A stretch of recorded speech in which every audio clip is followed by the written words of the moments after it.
హబక్కూకు గ్రంథాన్ని రాసినటువంటిది హబక్కూకే. మరి బహుశా యెహోయాకీము పరిపాలనా కాలంలో మరి ఈ బబులోను వారు యూదాపై దాడి చేయడానికి కొద్ది కాలానికి హబక్కూకు ఇది రాశాడని చెప్పి అంటూ ఉంటుంటారు.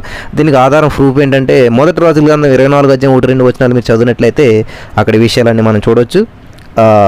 ఇందులో ఉన్నటువంటి ముఖ్య అంశాలు ఏంటంటే ఈ సందేహాన్ని జయించేటువంటి విశ్వాసం, దేవుని ప్రజలైనటువంటి యూదా వారిని మరి శిక్షించడానికి దేవుడు ఈ పాపిష్టి క్రూరమైనటువంటి జనమైనటువంటి బబులోను వారిని ఉపయోగించడం ఎందుకన్నది ప్రవక్తను కలిసివేసినటువంటి ప్రశ్న, ఒక ధర్మ సందేహం అన్నమాట. మరి దీనికి దేవుడు జవాబిచ్చాడు. ఏమని? న్యాయవంతుడు దేవుని మీద నమ్మకం వల్ల జీవిస్తాడు, అంటే నీతిమంతుడు విశ్వాసం మూలంగా జీవిస్తాడని చెప్పి దేవుడు జవాబిచ్చాడు అనమాట. మరి 3వ అధ్యాయంలో ఉన్నటువంటి ఆ ప్రార్థన గీతం కీర్తన గ్రంథం శైలిని పోలినటువంటిది ఆ విధంగా ఉంటుంది అనమాట. చూడండి ప్రియులారా, ఈ బైబిల్ గ్రంథంలో చిన్న చిన్న గ్రంథాలు ఉంటాయి. మనం ఎందుకు ఇంత చిన్న గ్రంథం అనుకుంటాం, కానీ చాలా పెద్ద సందేశం ఉంటుంది అందులో. అది మీరు గుర్తుంచుకోవాలి. ఇక్కడ నహూము, హబక్కూకు, జపన్య ఈ 3 కూడా చిన్న గ్రంథాలే.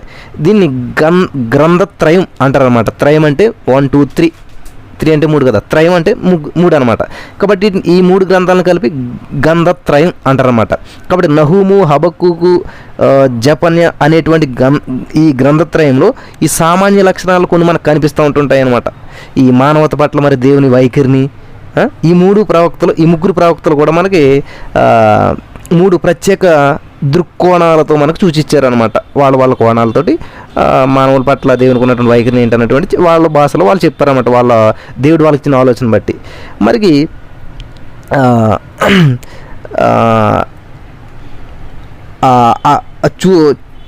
వాళ్ళు దృక్కోణాల్లో చూసారు. వాళ్ళు అంత మాత్రమే కాదు, మనకు కూడా చూపెడతారనమాట వాళ్ళు. కాబట్టి ఈ దేవుని ప్రభుత్వం అనేటువంటిది మానవ ప్రభుత్వాలపై ఎలా ఆజమాయిషీ చేస్తుంది, అంటే ఎలా అధికారం చెలాయిస్తుంది అనేటువంటిది ఈ గ్రంథంలో 3 కూడా మనం తేటగా చూడగలుగుతాం అనమాట, స్పష్టంగా చూడగలుగుతాం అనమాట ఈ గ్రంథత్రయంలో. మరి వ్యక్తిగతంగా మానవుల జీవితాలను దేవుడే కనిపెట్టి చూస్తాడు. గమనించాలి ప్రియమైనటువంటి సహోదరి స్నేహితులారా. మరి దేవుడే తీర్పు తీరుస్తాడు, ప్రతిదీ కూడా దేవుడు తీర్పు తీరుస్తాడు. అందుకే నా ఉగ్రత చోటు ఇవ్వనని దేవుడు చెప్తున్నాడు. ఏదైనా మనకి చెయ్యాలంటే జడ్జిమెంట్ మనం ఎప్పుడు చేయకూడదు, దేవుడు తీర్పు తీరుస్తాడు ఖచ్చితంగా. వ్యక్తిగతంగా మానవుల యొక్క జీవితాలని మరి దేవుడే కనిపెట్టి చూస్తూ ఉంటుంటాడు. అంటే దేవుడే తీర్పు తీరుస్తాడు, ఆయనే పర్యవేక్షిస్తాడు, ఆయనే పర్యవేక్షకుడు అనమాట. కాబట్టి ఈ 3 గ్రంథాలు కూడా ఒకే కాలానికి చెందినవి. ఈ గ్రంథత్రయం అనేటువంటిది ఏంటిది? నహూము, హబక్కూకు, జపన్య.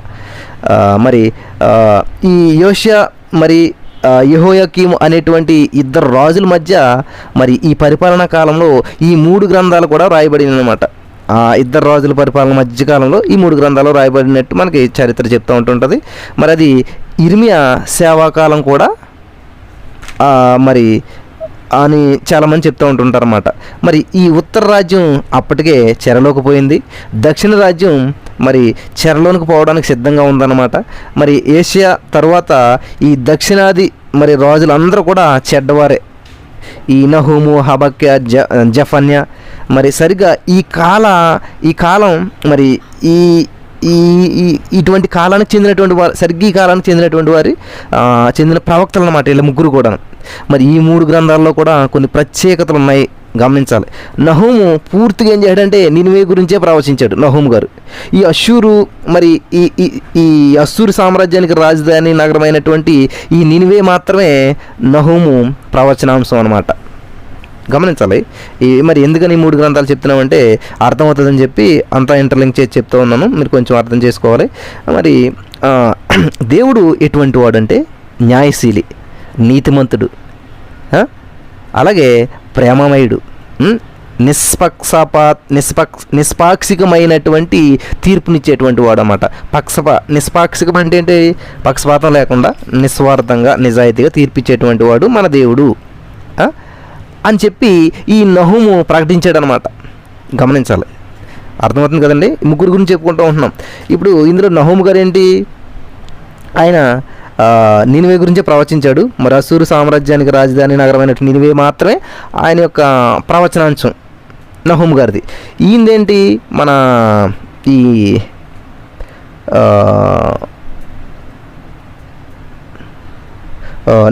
నహూము గారి ప్రవచనాంశం ఏంటంటే ఇది దేవుడు న్యాయశీలి, ఇదంతా చెప్పడం ఇదనమాట. చూడండి, ఈ నహూము ప్రవచించాడు. అయితే హబక్కూకు మరో దృక్కోణంలో సమస్యను చూస్తున్నాడు. హబక్కుకు ప్రశ్నలు అడుగుతూ ఉన్నాడనమాట. హల్లెలూయా. గమనించాలి ప్రియమైనటువంటి సహోదర స్నేహితులరా. మరి ఈ నహూము వేరు, నహూము ఆలోచించేటువంటి విధానం వేరుగా ఉన్నది. ఇక్కడ చూడండి, హబక్కుకు ఆలోచించేటువంటి విధానం వేరుగా ఉన్నదనమాట. ఈ హబక్కుకు ఏం చేస్తూ ఉన్నాడంటే మరో దృక్కోణంలో సమస్యను చూస్తూ ఉన్నాడు అనమాట. హబక్కుకు ఏం చేస్తున్నాడు, ప్రశ్నలు అడుగుతూ ఉన్నాడు. అందుకనే హబక్కుని ఏమని పిలుస్తారంటే ఇతడు ప్రశ్నల ప్రవక్త అంటారు. ఎవరిని? హబక్కుని అనమాట. మరి ఈ ప్రజలు ఇలా అక్రమాల్లో బరితెగిపోతూ ఉంటుంటే చూస్తూ ఉన్నావా దేవా? అడుగుతున్నాడు దేవుడిని. ఏంటి దేవా, ఈ ప్రజలంతా కూడా అక్రమాల్లో మరి దొంగతనాలు, వ్యభిచారం ఇదంతా కూడా చాలా విస్తరించిపోయి బరితెగించేసేసి అలా వెళ్ళిపోతున్నా, చూస్తున్నావేంటి దేవా, చూస్తా ఊరుకుంటావేంటి దేవా అంటున్నాడు. ఎవరు? హబక్కూకు గారు. చూడండి ఆయన ఆలోచన. దేవుడు మరి సమస్యలను ఎందుకు వెంటనే పరిష్కరించాడు? ఇంత దారుణం జరుగుతుంటే దేవుడు ఎందుకు చూస్తూ ఉంటుంటాడు అంటూ ఈ రోజున కూడా అనేక మంది మరి విశ్వాసులు ప్రశ్నలు అడుగుతూనే ఉన్నారు. మరి ఈ లోక వ్యవహారాల్లో దేవుడు ఎందుకని జోక్యం కలుగు చేసుకోవట్లేదు? ఈ అన్యాయాలన్నీ కూడా దేవుడు ఎందుకు అరికట్టడం లేదు? చూస్తూ ఊరుకుంటాడేంటి అంటూ మరి ప్రశ్నల వర్షం కురిపించేవారు ఎందరో ఈ రోజున ఉన్నారు. ఇప్పుడు కూడా ఏంటండి, కరోనా వైరస్ వచ్చి ఇట్లా అయిపోయింది, ఇటువంటి సమస్యను ఎలా అసలు దేవుడు ఎందుకు పట్టించుకోవట్లేదు? ఎంత ప్రార్థన చేస్తున్నా కూడాను ప్రపంచవ్యాప్తంగా క్రైస్తవులు అనేటువంటి వారు ఉపవాసాలు ఉండి ఇంత చేస్తున్నా కూడా అసలు దేవుడు ఎందుకని చూస్తూ ఊరుకుంటున్నాడు? ఎందుకు అన్యాయం జరుగుతుంది, దేవుడు పట్టించుకోవట్లేదు అంటే చాలా ప్రశ్నలు వర్షం కురిపించేవారు ఈ రోజున కూడా ఉన్నారన్నమాట. ఈ లోకంలో ఉన్నటువంటి ఈ బాధలకు, శ్రమలకు అర్థం ఏమిటి అంటూ చాలా ఎక్కువ మంది ఈ ప్రశ్నార్థకపు ముఖాలతో ఆ శూన్యంలోకి చూస్తూ ఉంటుంటారన్నమాట. ఏంటి అసలు దేవుడు ఏం చేస్తున్నాడు అంటే దేవుడు ఈ ప్రశ్నలకు చెప్పినటువంటి జవాబే హబక్కూకు గ్రంథం అనమాట. ఇటువంటి ప్రశ్నలన్నీ వచ్చినప్పుడు ఆ సమాధానం ఏంటని మీరు వెతకాలంటే హబక్కూకు గ్రంథం చదవాలన్నమాట. దేవుడు ఏం చేశాడంటే ఈ బబులోను అనేటువంటి జాతిని ఏర్పరుస్తున్నాడు. ఈ బబులోను ఏం చేశాడంటే యూదాపై ప్రయోగిస్తూ ఉన్నాడు. దేవుడు మరి యూదాను బబులోను చెరగొనిపోతుంది. గమనించాలి ప్రియులారా. ఏంటంటే ఈ బబులోను యూదాపై ప్రయోగిస్తున్నాడు దేవుడే ఒక ఆయుధంలాగా ప్రయోగిస్తూ ఉన్నాడు అనమాట. ఈ యూదానే ఈ బబులోను ఏం చేస్తుందంటే చెరగొనిపోతుంది. మరి యూదా పశ్చాత్తాపం చెందకపోతే బబులోనుకు చెరలోకి పోక తప్పదనమాట. అంటే చెరలోకి వెళ్ళాలనే దేవుని ఉద్దేశం కాదు, ఆ చెరలోకి వెళ్ళకుండా ఉండాలంటే పశ్చాత్తాపం చెందాలి. కాబట్టి ఈరోజు సమస్యలు వచ్చినప్పుడు మనం ఏం చేయాలంటే ఖచ్చితంగా దేవుని వైపు చూడాలి, పశ్చాత్తాపం చెందాలన్నమాట. ఇక్కడ ఈ బబులోను అనేటువంటి చెరలోకి వెళ్ళడం దేవునికి ఇష్టం కాదు. బబులోను చెరలోకి యూదా వెళ్ళటం దేవుని చిత్తం కాదనమాట. యూదా పశ్చాత్తాపం చెందకపోతే అప్పుడు బబులోను చెరలోకి వెళ్ళిపోవడం తప్పదనమాట. కాబట్టి ఈ బబులోనే దేవుని శిక్షాదండం, అంటే ఒక దుడ్డుగారు లాంటిది మన చేతిలో. బుద్ధి చెప్పటానికి మనం మాస్టర్ బత్తం ఎలా వాడతారో అలాగే ఈ యొక్క బబులోను వాడుతూ ఉన్నాడు అనమాట దేవుడు. మరి దానిలో ఈ బబులోనుతో మరి యూదావారు యూదాను దేవుడు ఏం చేస్తున్నాడు అంటే శిక్షిస్తాను అని చెప్పి అంటూ ఉన్నాడు అనమాట దేవుడు. కాబట్టి దేవుడు ఈ హబక్కూకు ఇలా అంటున్నాడు. ఇదేంటి అని చెప్పేసేసి ఈ హబక్కూకు అర్థం కావడం లేదనమాట. ఎందుకు ఇట్లా చేస్తున్నాడు దేవుడు? ఈ బబులోను మంచిది కాదు, అసలు మంచిది కాదు కదా బబులోను. అలాంటి బబులోనును దేవుడు ఎందుకు వాడుకోవడం? అసలు దేవుడు బబులోను ఎందుకు వాడుకోవాలి? బబులోను వాడుకోవడం ఏంటి దేవుడు అని చెప్పేసేసి ఈ ప్రజలను శిక్షించడానికి దేవుడు బబులోను ఎందుకు వాడుకోవాలి? ఇంతకంటే మంచి సాధన ఏమి దొరకలేదా దేవుడికి అని చెప్పేసేసి అలా అనేటువంటి ఈ ప్రశ్నలు వస్తూ ఉన్నాయన్నమాట. హబక్కూకి ధర్మ సందేశాలు వస్తూ ఉన్నాయన్నమాట. ఏంటిది, ఎందుకు ఇలా చేస్తున్నాడు? అంత అలాంటి చాలా నీచమైనటువంటి వాళ్ళని ఎందుకు వాడుకుంటూ ఉన్నాడు దేవుడు అంటూ ఉన్నాడు అనమాట హబక్కూకు. మరి ఈ బబులోను కూడా నేను వదలను, బబులోనుకు తీర్పు దినం ఒకటి ఉంది, జాతులన్నిటికీ నేనే తీర్పరిని, ఎవ్వరు కూడా తీర్పును తప్పించుకోజాలరు అని చెప్పి దేవుడు చెప్తా ఉన్నాడు. కానీ హబక్కూకు వచ్చిన ధర్మ సందేశం ఉన్నాడు. ఎందుకని మంచివాళ్ళని మానేసి చెడ్డోళ్ళని ఇచ్చేస్తున్నాడు దేవుడు? ఎందుకని చెడ్డవాళ్ళని వాడుకుంటున్నాడు దేవుడు అని చెప్పి చాలామందికి మనలో ప్రశ్న ఉంటుంది. కాబట్టి మన ప్రశ్నలన్నింటికి నివృత్తి అవ్వాలంటే సమాధానం దొరకాలంటే హబక్కూకు గ్రంథాన్ని శ్రద్ధగా చదివినట్లయితే ఖచ్చితంగా దొరుకుతుంది ప్రశ్నలన్నింటికి సమాధానం. హల్లెలూయా. ప్రియులరా, చెప్తున్నాడు దేవుడు, నేనే తీర్పరని, ఎవరు తీర్పును తప్పించుకోలేరు. ప్రియమైనటువంటి సహోదరి స్నేహితులారా, మనం మరో ఒక అద్భుతమైనటువంటి సత్యాన్ని గ్రహించాలి ఇక్కడ. మరి ఈ గ్రంథానికి, ఈ హబక్కూకు గ్రంథానికి ఈ క్రొత్త నిబంధన కూడా సన్నిహిత సంబంధం ఉందంటే చాలా దగ్గర సంబంధం ఉందన్నమాట. ఈ క్రొత్త నిబంధనలో 3 ముఖ్యమైనటువంటి సైద్ధాంతిక గ్రంథాలు ఉన్నాయంటే, సిద్ధాంతపరమైనటువంటి గ్రంథాలు ఉన్నాయంటే 3: రోమా పత్రిక, గలతీ పత్రిక, హెబ్రీ పత్రిక. ఏంటంటే రోమా, గలతీ, హెబ్రీ. ఈ 3 గ్రంథాలు కూడా హబక్కూకు గ్రంథంలో నుంచి మరి ఉదహరించినటువంటి సందర్భాలు ఉన్నాయన్నమాట. హబక్కూకు 2వ అధ్యాయం 4వ అధ్యాయం మీరు బైబిల్ గ్రంథం తీసుకున్నట్లయితే ఒకసారి అక్కడ హబక్కూకు గ్రంథంలో ఇది 3 అధ్యాయాలే ఉంటాయి ఇందులోను. ఆ 2వ అధ్యాయము 4వ వచనంలో ఉన్నటువంటి వచనం చదివితే, యెహోవా నాకిలాగు సెలవిచ్చెను, చదువువాడు పరిగెత్తుచు చదువు వీలగునట్లు నీవు ఆ దర్శన విషయమును పలక మీద స్పష్టముగా వ్రాయము. చూసారా ప్రియులారా, ఈ మాటని మనకి ఈ నేపథ్యంలో ఈ 3 పత్రికలు కూడా వ్రాయబడినాయి అంటండి. ఏది? రోమా, గలతీ, హెబ్రీ పత్రికలు. ఈ వచనం నేపథ్యంలోనే 3 పత్రికలు రాయబడి అంట. కాబట్టి నీతిమంతుడు విశ్వాస మూలంగా బ్రతుకుతాడు. ఈ వచనం మరి ఈ లేఖనం సత్యాల్లోకి మనం ఒక మణిపూస లాంటిది అంటారు. ఇది ఈ నీతిమంతుడు విశ్వాస మూలంగా జీవించడం అనేటువంటి ఆ వచనం ఈ లేఖన సత్యంలోకి మరి ఒక మణిపూస లాంటిదంట. మనం ఈ హబక్కూకు గ్రంథం చూస్తే 3 అధ్యాయాలు ఉంటుంది. చాలా చిన్నదే, కానీ చాలా గొప్ప సందేశం ఉందన్నమాట. చాలా గొప్ప సందేశం ఉన్నది ఇందులో. మనం ఇక్కడ ఏంటంటే మనం ఎంత చెప్పేసాము అన్నది కాదు, కానీ నువ్వేం చెప్పావు అన్నది దాన్ని బట్టి నీ మాటల యొక్క నాణ్యత నిర్ధారణ వస్తుందంట. హబక్కూకు అనేటువంటి పేరుకు అర్థం ఏంటంటే కౌగిలింత, కౌగిలించేటువంటి వాడు, మరి హృదయానికి హత్తుకునేటువంటి వాడు అనేటువంటి అర్థం కలిగి ఉంటాం. రాసుకోండి. కౌగిలింత, హబక్కూకు అంటే కౌగిలింత, కౌగిలించేవాడు, హృదయానికి హత్తుకునేవాడు. మరి హబక్కూకు ఒక ప్రవక్తగా మరి తన ప్రజలను కౌగిలించుకుంటాడు, వారిని ఆదరిస్తాడు, ఓదారుస్తాడు. కష్టదశలో ఉన్నటువంటి పిల్లలను కౌగిలించుకొని వారి తల నిమురుతూ ఉంటుంటాడు. మరి ఈ ఉపశమనమైనటువంటి వాక్కులు పలుకుతూ ఉంటాడు అనమాట. బాధలు ఉన్న వాళ్ళకి పర్వాలేదు, దేవుడు సహాయం చేస్తాడు, అట్లా మంచిగా కలుగుతుంది. ఈ హబక్కూకు దేవుడిని కౌగిలించుకున్నాడు, దేవుడు కూడా హబక్కూకుని కౌగిలించుకున్నాడు. అంతేకాదు మరి ఈ హబక్కూకు తన ప్రజలకు మరి నిజంగానే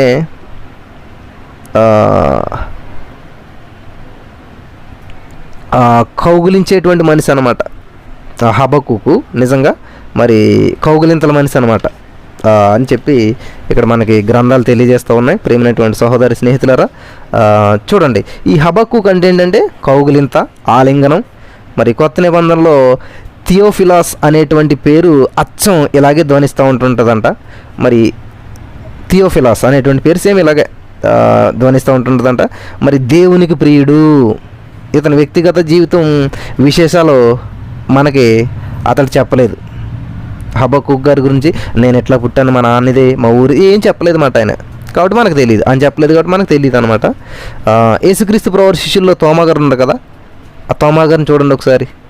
మరి అతనికి ధర్మ సందేహాలు ఎక్కువ అంట. ఈ తోమా గారికి ఏంటిది డౌటింగ్ థామస్ అంటుంటారు కదా, ఈ ధర్మ సందేహాలు చాలా ఎక్కువ అంట. మరి అలాగే ఈ హబక్కూకు కూడా మరి మాట మాటకు కూడా ధర్మ సందేహమే వస్తుంటుందండి హబక్కూకి. ఈ హబక్కూకు గ్రంథం మరి చాలా అపురూపమైనటువంటి చిన్న గ్రంథం అనమాట. మరి ఇది యోనా గ్రంథం లాంటిది. మరి రచయిత ఏం చేస్తున్నాడంటే తన యొక్క అనుభూతులను పరిష్కరించుకొని ఈ గ్రంథం రాశాడనమాట. దేవుడితో ఉన్నటువంటి ప్రశ్నలన్నింటినీ ప్రశ్నించి దేవుడి దగ్గర సమాధానం పొందుకుని రాసినటువంటి గ్రంథం అన్నమాట ఇది. మరి తన ధర్మ సందేహాల నేపథ్యంలో దేవుని సందేశం ఈ పుస్తకంలో గ్రంథస్థం చేయబడింది అనమాట. మరి హబక్కూకు ప్రశ్నలకు దేవుని జవాబులు. గ్రంథం అంతా కూడా ప్రశ్నార్థకాలే. గ్రంథం ముగింపులో మాత్రం పెద్ద ఆశ్చర్యార్థకం ఉంటుంది అనమాట. హల్లెలూయా. అంటే ప్రశ్నలతో ప్రారంభమైంది, ఆశ్చర్యార్థకంతో ముగిసింది అని కూడా దీన్ని మనం అనొచ్చు అనమాట. హబక్కూకు ఏం చేస్తాడంటే మరి తన సొంత అనుభవాలని పద్య రూపంలో మనకు తెలియజేస్తూ ఉన్నాడు. మరి ఇతడు ప్రవక్త మాత్రమే కాదు కానీ కవి కూడా అనమాట. ఈ గ్రంథం అంతా కూడా పద్య కవిత. యోనా గ్రంథం అంతా గద్యం. మనకి తెలుగు టెక్స్ట్ బుక్లో స్కూల్లో చదువుకున్నప్పుడు పద్య భాగము గద్య భాగం అని ఉంటుంది. మనకి పద్య భాగం అంటే ఏంటి, ఓన్లీ పద్యాలు ఉంటాయి, కింద తాత్పర్యం వస్తుంటుంది, అది పద్య భాగం. గద్య భాగం అంటే ఏంటి, ఒక స్టోరీ లాగా రాసుకుని వెళ్ళిపోతారనమాట, అది గద్య భాగం. యోనా గ్రంథం మనకి గద్య భాగం అయితే హబక్కు గ్రంథం పద్య భాగం అనమాట. యోనా గ్రంథం అనేటువంటిది ఒక మాట, అంటే మాట్లాడుతూ చెప్పొచ్చు మాట, ఎలా ఉన్నారు ఏంటి అనేటువంటిది. దాన్నే కవి ఏం చేస్తాడు, పాట పాడుతూ చెప్తాడు అనమాట. అంటే యోనా గ్రంథం ఒక మాట అయితే హబక్కు గ్రంథం ఒక పాట అనమాట. మరి ఈ హబక్కుకు చాలా విచిత్రమైనటువంటి వ్యక్తి అనమాట. మరి ఈ గ్రంథంలో ఈ సాహితీ విలువ ఎంతో ఉంది. మనకి తెలుగు బాగా వచ్చిన వాళ్ళకి ఇది అంత అర్థమవుతుంది అనమాట, సాహితీ విలువ అంటేని. తర్వాత ఈ మూడో అధ్యాయంతో మనకి స్తుతి పాట. ఈ మూడో అధ్యాయం అంతా కూడా ఏముంటుందంటే స్తుతి పాట ఉంటుంది అన్నమాట, ఒక కీర్తన, సేమ్ కీర్తనలా ఉంటుంది అనమాట. మరి ఇది ఒక వాంగ్మయ కళాఖండ అంటుంటారు కదా, కొంచెం తెలుగు పదాలు అన్నమాట. ఇవన్నీ కూడా కొంచెం కష్టంగా ఉంటాయి మనకు అర్థం చేసుకోవడానికి. ఈ మూడో అధ్యాయంలో మరి చెప్పబడింది ప్రవక్త అయినటువంటి హబక్కుకు చేసినటువంటి ప్రార్థన అనమాట. ఈ మూడో అధ్యాయంలో ఆయన చేసినటువంటి ప్రార్థన గురించి చెప్తాం, మనం చూస్తూ ఉంటుంటాం. మరి ఈ వాయిద్యములతో మరి పాడదగినటువంటి హబక్కుకు పాడదగినటువంటి పాట అనమాట అది, ఆ ప్రార్థన కూడా.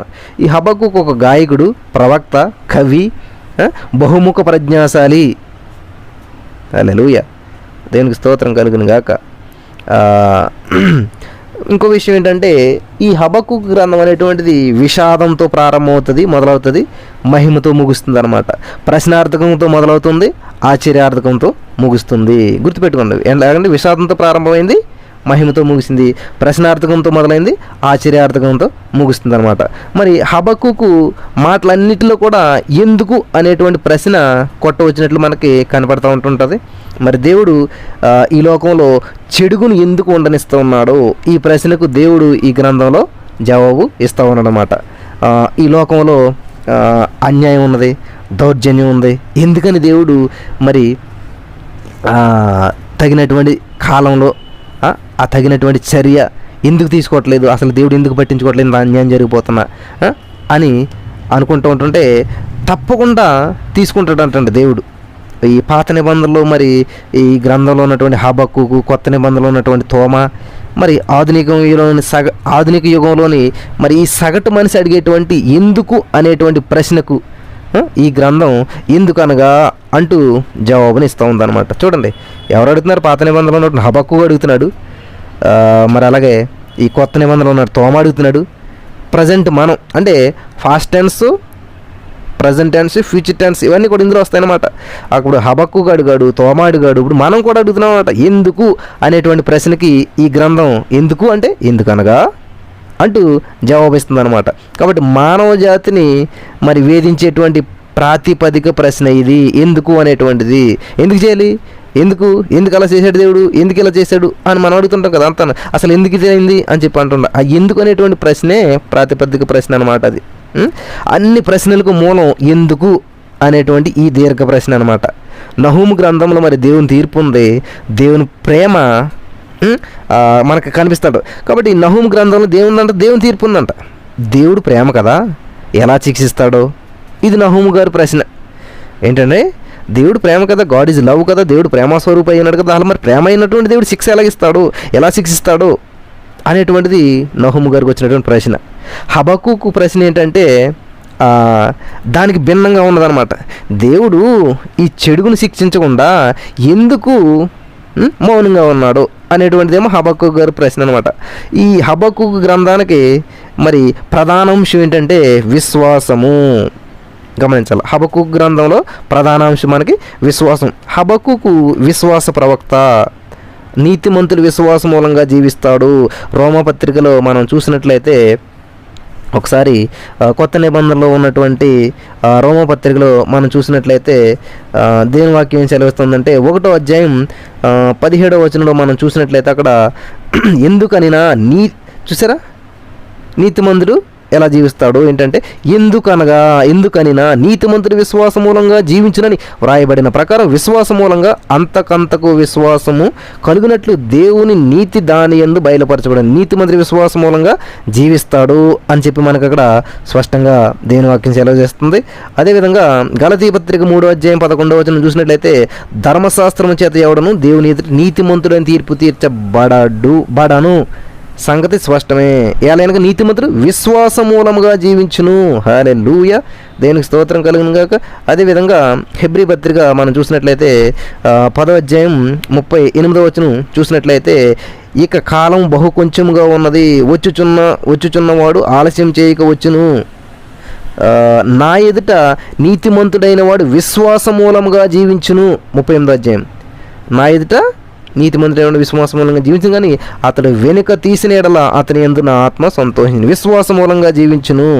కాబట్టి ఈ 3 వచనాలు కూడా హబక్కూకు గ్రంథంలో ఉన్నటువంటి మనం చదువుకున్నాం కదండి. హబక్కూకు గ్రంథంలో ఉన్నటువంటి ఈ 2వ అధ్యాయం 4వ వచనానికి మరి వారు యథార్థపరులు కాక తమలో తాము అతిశయపడుదురు, అయితే నీతిమంతుడు విశ్వాస మూలంగా బ్రతుకును అనేటువంటి ఆ హబక్కూకు 2వ అధ్యాయం 4వ వచనానికి ఈ క్రొత్త నిబంధన వాక్యానాలు అన్నమాట ఇవన్నీ కూడా.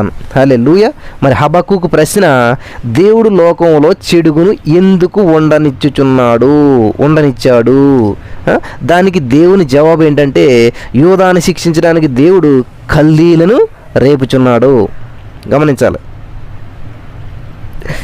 హబక్కూకు 2వ ప్రశ్న ఏంటంటే, దేవుడు దుర్మార్గులను వాడుకొని మరి తన ప్రజలను శిక్షించడం ఎందుకు?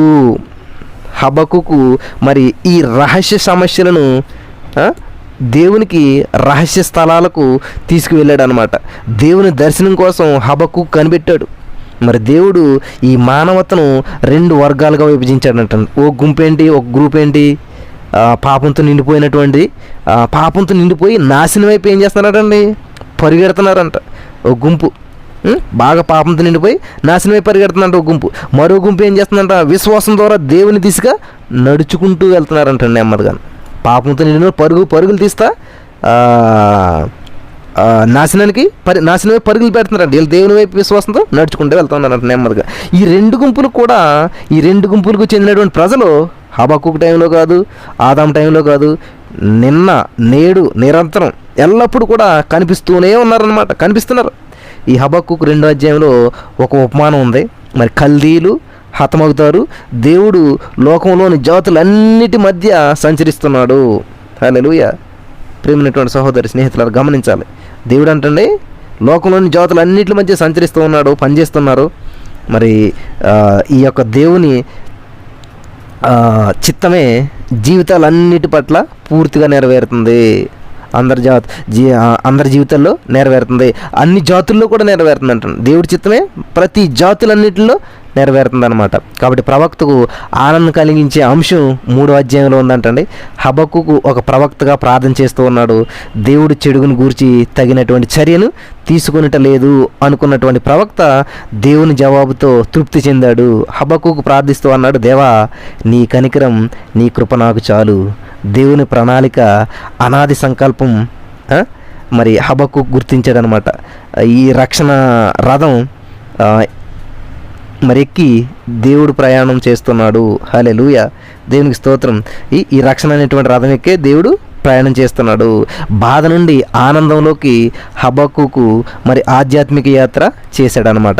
ఈ విధంగా హబక్కూకు గ్రంథం మనకి మన ఆత్మీయ జీవితానికి, మన ఆత్మలకు జీవము, బుద్ధి, ఉత్తేజం కలిగిస్తూ ఉందన్నమాట. హల్లెలూయా. కాబట్టి మీలో చాలామంది ఒకవేళ ఇటువంటి ప్రశ్నలు కలిగి ఎందుకని దేవుడు చెడ్డను పట్టించుకోవట్లేదు అనుకోకుండా మరి ఈ యొక్క గ్రంథాన్ని మీరు చదివినట్లయితే చాలా తేటగా తెలుస్తాయి విషయాలన్నీ. ఈ మాటల ద్వారా దేవుడు మేము బలపరచును గాక. ఆమేన్. స్తోత్రం దేవా. హబక్కూకు గ్రంథం ద్వారా అనేక విషయాలు మాకు తెలియజేస్తావు. విన్నవారు నన్ను దీవించాల్సింది బలపరచమని యేసు నామమున ప్రార్థించి పొందుకున్నాం తండ్రి. ఆమేన్.